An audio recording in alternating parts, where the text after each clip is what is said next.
हर एक से मोहब्बत भी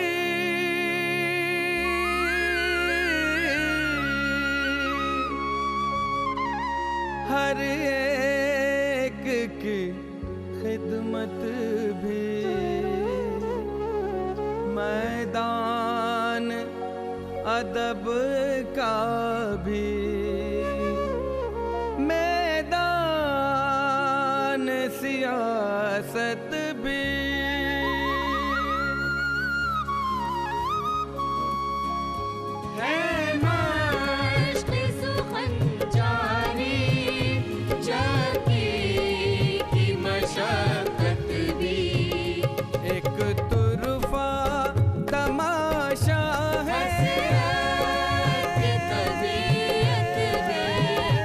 हसरत की तबीयत भी।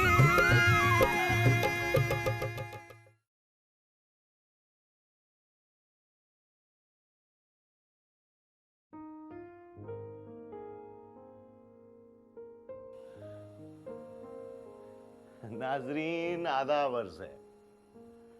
मौलाना हसरत मोहानी की हयात पर मबनी इस टीवी सीरीज का ये एपिसोड हाजिर खिदमत है।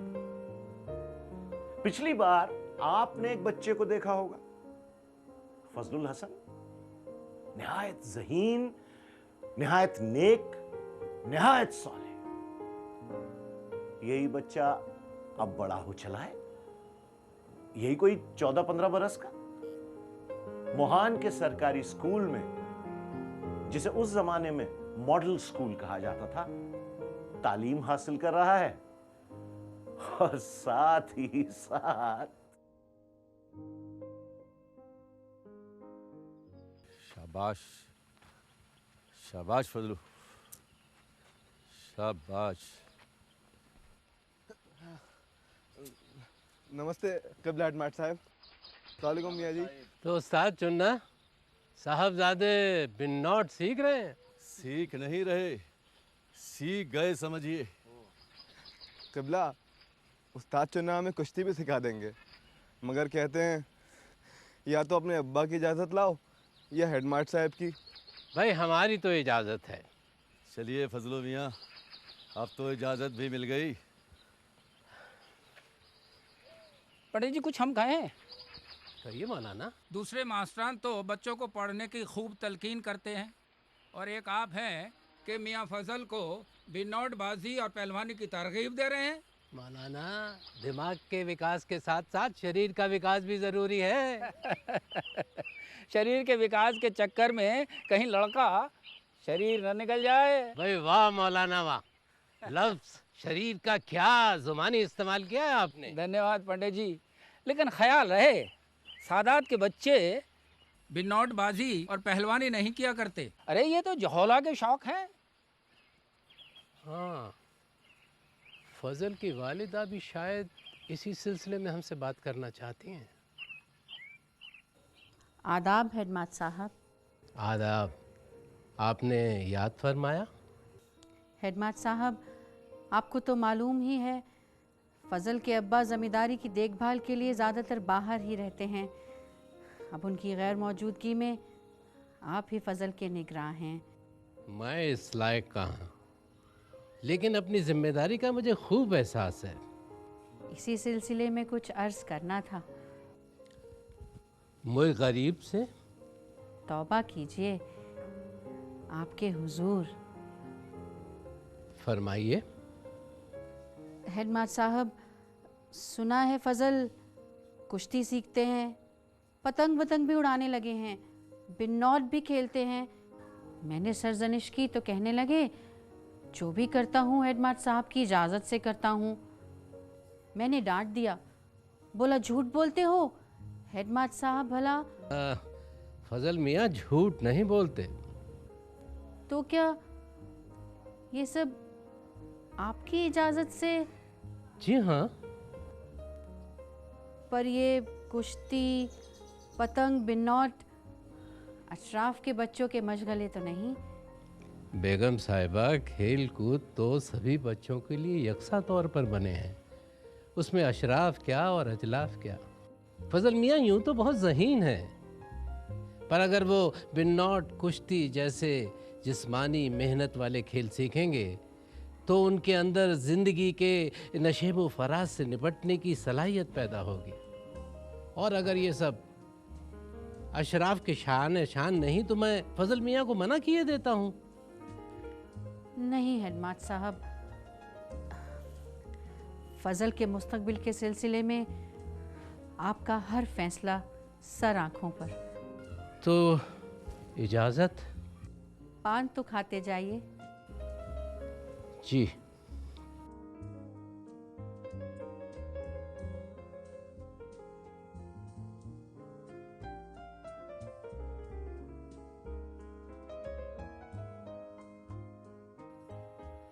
नाजरीन, अर्ज है कि मियाँ फजल सिर्फ बिन्नौटबाजी, पतंगबाजी और कुश्ती तक ही महदूद नहीं, हजरत शतरंज का भी शौक फरमाते हैं, बल्कि इस कम उम्र में ही शतरंज के मशाक खिलाड़ी बन गए, यानी कि खासे शातिर हो गए। चौंकिए मत, शतरंज के खिलाड़ी को शातिर ही कहा जाता है। अब ये अलग बात है कि ये लफ्ज आजकल मनफी मायनों यानी कि नेगेटिव सेंस में इस्तेमाल किया जाता है। खबर है कि मियां फजल कुछ गाना बजाना भी सीखने लगे हैं। जहां तक गाने का ताल्लुक है तो दोस्त अहबाब ने मशवरा दिया है कि कुछ खास नहीं गाते हो, आवाज में कुछ दम नहीं, कुछ ऐसा करो कि लोग तुम्हें गाएं। सो मियां फजल ने अपनी तमाम तर तवज्जो बजाने की तरफ माइल कर दी, यानी बांसुरी बजाने लगे और खूब खूब बजाते हैं। अगर मैं ये कहूं तो बेजा ना होगा कि बचपन के साथ साथ मियां फजल ने बिन्नौट, कुश्ती, पतंग और तैराकी को तो खैर बात कहा, मगर दो शौक उनसे ताहयात न छूटे। एक तो बांसुरी वादन और दूसरा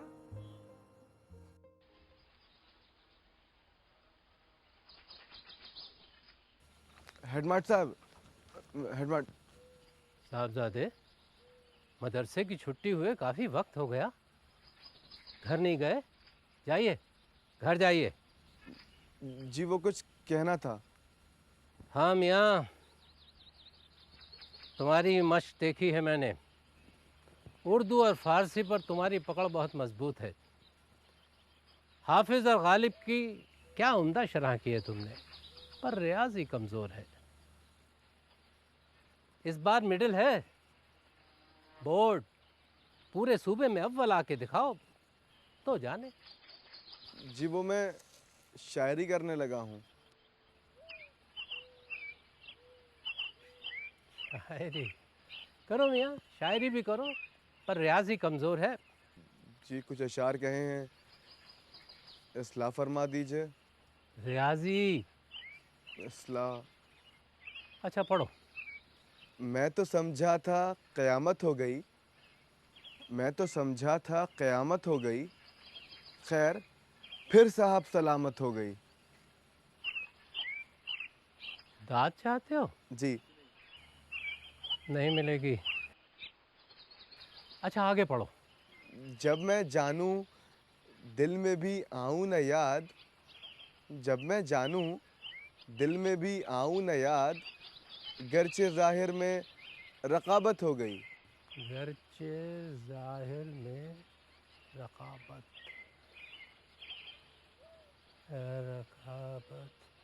रकाबत की जगह काफिया अदावत बांधो। जी। जब मैं जानूं दिल में भी आऊं न याद, गर्चे ज़ाहिर में अदावत हो गई। जी हेडमास्टर साहब, ये ज़्यादा अच्छा है। अगला शेर। मियाँ रियाजी कमज़ोर है, घर जाओ, रियाजी की मश्क करो, शायरी के लिए सारी उम्र पड़ी है। जाइए, घर जाइए। प्रणाम। प्रणाम।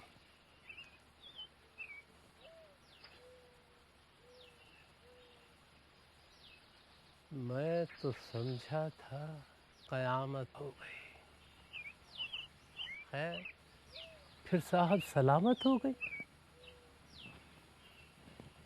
जब मैं जानूं दिल में भी आऊं न याद, गर्चे ज़ाहिर में अदावत हो गई। अच्छी उठाने। रियाजी कमजोर है। आज रियाजी नहीं, शायरी। शायरी सिखा दी इश्क ने उनके, नहीं, इश्क ने उनके सिखा दी शायरी। ऐसे अम्मा आप भी शायरी करती हैं ना? वो तो बस यूं ही बेकार मुबाश कुछ किया कर। लो सत्तू पियो। मैं ना छुप छुप के आपकी ब्यास पढ़ता हूँ। आपका तखल्लुस गौहर है ना? अल्लाह कबा अपनी अम्मा के ब्यास पढ़ता है। आपका बेटा भी शायरी करने लगा है। तुकबंदी करते होगे। तुकबंदी मुलाहिजा हो?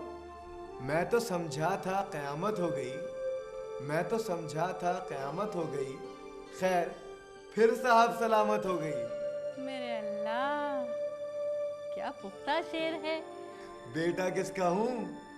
गौहर का, और गौहर के शौहर का। चुप बदतमीज। बदतमीज तवज्जो चाहता है। उनको कब मालूम थी तर्ज जफा, उनको कब मालूम थी तर्ज जफा, गैर की सोहबत क़यामत हो गई। अल्लाह माशाअल्लाह, मेरी तौबा, इतना आशिकाना ख्याल। क्या? कहाँ कहाँ? अरे सत्तू तो खत्म करो।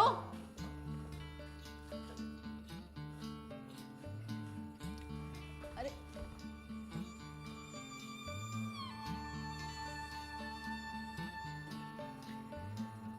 उनको कब मालूम थी तर्ज जफा, गैर की सोहबत क़यामत हो गई। शायर तो ये अच्छा है।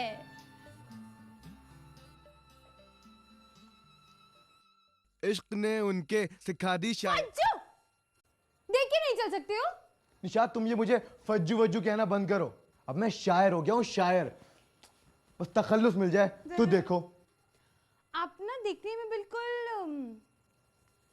धुलमुल जैसे लगते हैं। आप अपना तखल्लुस ना धुलमुल रख लीजिए। कुदरत की खेल निराले धुलमुल ने शेर निकाले। कुदरत के खेल निराले धुलमुल ने शेर निकाले। कुदरत के खेल निराले धुलमुल ने शेर निकाले।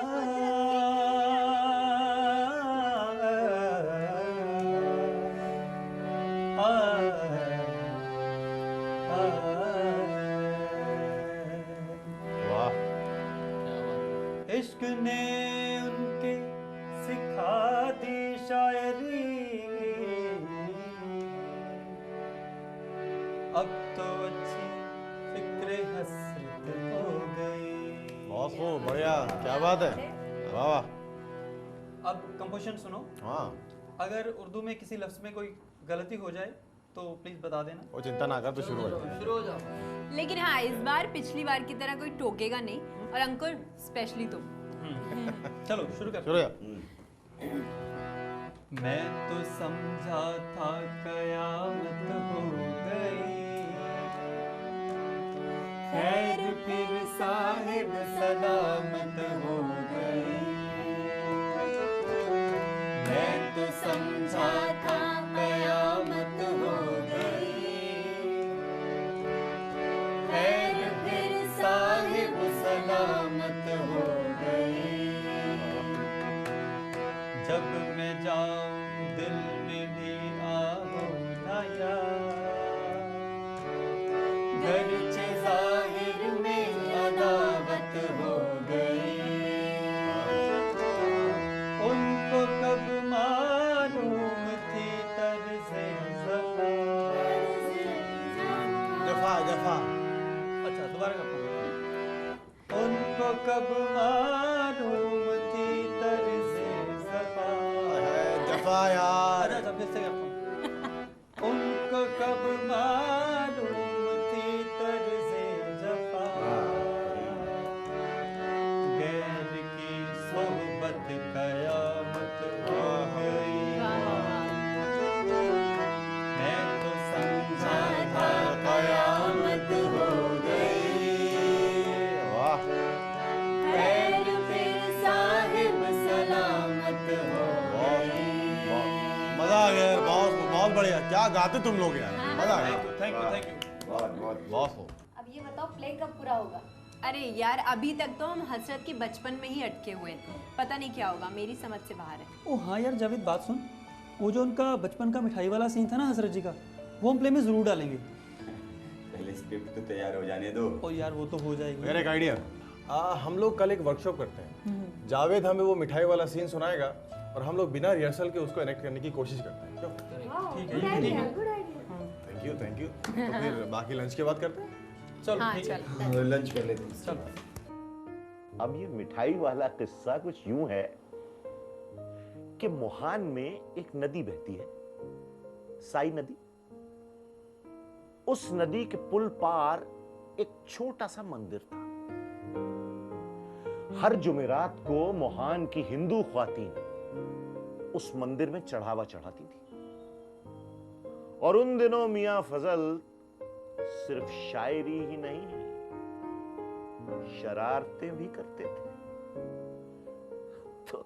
तो हुआ यूं, ठहरिए, मैं क्यों बताऊं? ड्रामा क्लब के मेंबरान की ज़बानी सुनिए।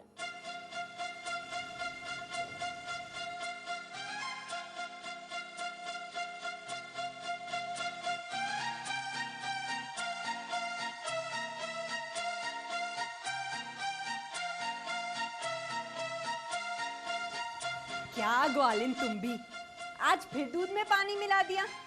ये लो, कहन मिला दिए बेगम साहिबा। हाँ हाँ, कसम ले लियो।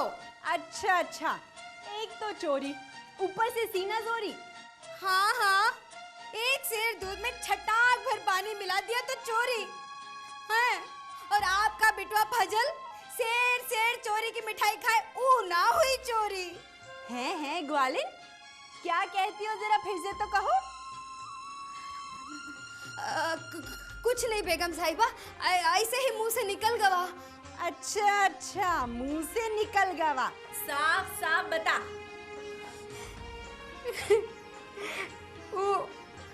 वो हम लोग साई नदी पे, ना पहले कसम दियो कि भैया को कुछ ना कहोगी और पिटाई तो बिल्कुल भी ना करोगी। हाँ। अरे अब मुंह से कुछ उगलेगी भी या नहीं? उस साई नदी है ना, हम वो चढ़ावा चढ़ाने जाते हैं, तो वो ना रहन दियो बेगम साहिबा, रहन दियो। एक्सीलेंट यार क्या कमाल करते हो। कहाँ से आ गए हो? दादी मस्जिद से नमाज पढ़ के। अच्छा, नमाज? हाँ मुमानी, नमाज सुबह की मस्जिद गए, अब लौटे हैं। बच्चे भूखे होंगे, इन्हें कुछ खाने को दे दीजिए। हाँ माँ, बहुत जोर से भूख लगी है। क्यों? चोरी की मिठाई से पेट नहीं भरा? वो कुछ हिंदू औरतें समझती हैं कि नदी के पुल पर कोई आत्मा निवास करती है, तो वो वहाँ मिठाई चढ़ाती हैं। तो तुमसे क्या गरज? वो मिठाई कहीं जानवर ना खा लें और फिर आत्मा साहब को ये बात बुरी लग जाए और आत्मा साहब उन औरतों को श्राप दे दें, तो जानवरों से पहले वो मिठाई हम खा लेते हैं। एक तो चोरी करते हो, ऊपर से दूसरे मजहब के लोगों के एतकाद का मजाक उड़ाते हो।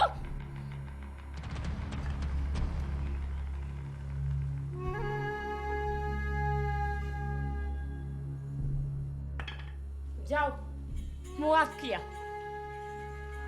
पूछो किसकी बदौलत? किसकी? उसी औरत की बदौलत जिसके मजहबी एतकाद का अभी अभी तुम मजाक उड़ा रहे थे। ग्वालिन ने तुम्हें मिठाई चुराते अपनी आंखों से देखा था और उसने हमें कसम दी थी कि तुम्हारी पिटाई ना करे। बड़े आए, आत्मा साहिब कहीं उन हिंदू औरतों से नाराज ना हो जाएं, इसलिए हम वो मिठाई खा जाते हैं। नालायक कमबख्त, दफा हो जाओ यहाँ से।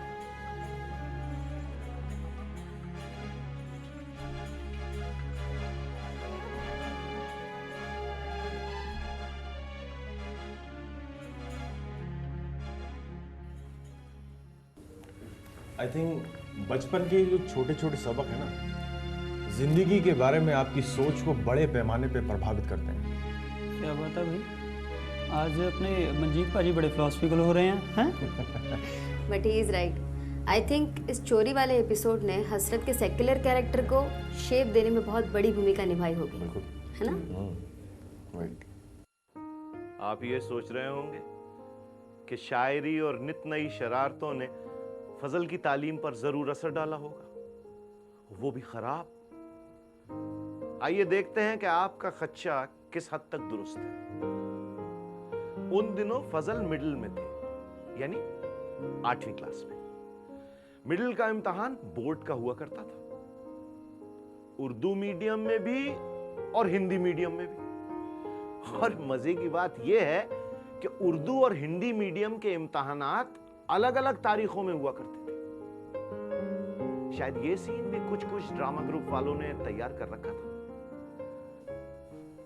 फजल के घर का मर्दाना, मर्दाने में फजल, फजल के वालिद और पंडित लक्ष्मी नारायण बैठे हुए। अरे मास्टर साहब, आप ही समझाइए मियाँ फजल को। मिडल का इम्तिहान है, बोर्ड का, कोई हंसी खेल नहीं। माजरा क्या है? इन्हीं से पूछ लीजिए। क्यों भाई फजलू मियाँ, क्या बात है? क्या इम्तिहान से घबरा रहे हो? माँ साहब, मैंने अब्बा की खिदमत में अर्ज़ किया था कि मैं मिडिल का इम्तिहान उर्दू मीडियम से भी देना चाहता हूँ और हिंदी मीडियम से भी। अरे वाह, ये तो बहुत अच्छी बात है। दो, ज़रूर दो।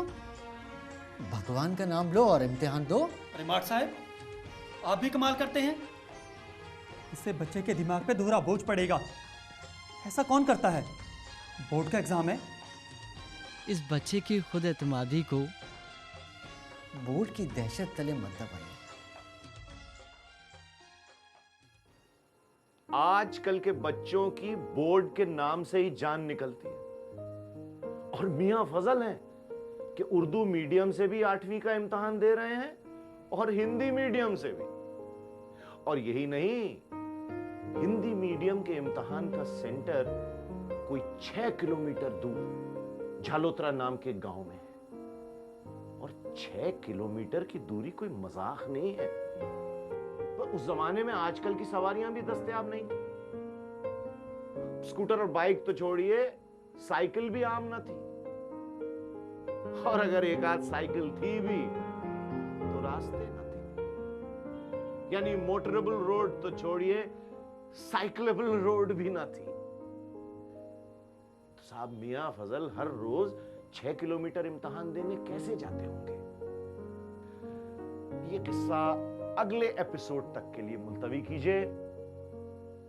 फजल की हिम्मत पर एक शेर याद आया जाता है, वो सुन लीजिए और मुझे इजाजत दीजिए।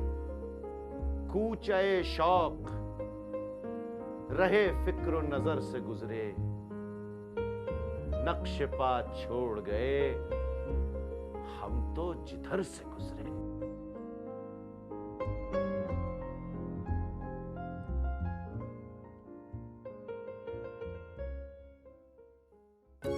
आजादी की ख्वाहिश भी, तहरीक खिलाफत भी, स्वदेश पे जा कुर्बा, जिंदा की सोबत भी थी, दीन की पाबंदी और कृष्ण से रग़बत भी। बंसी भी बजाते थे, करते थे तिलावत भी, एक तुरफा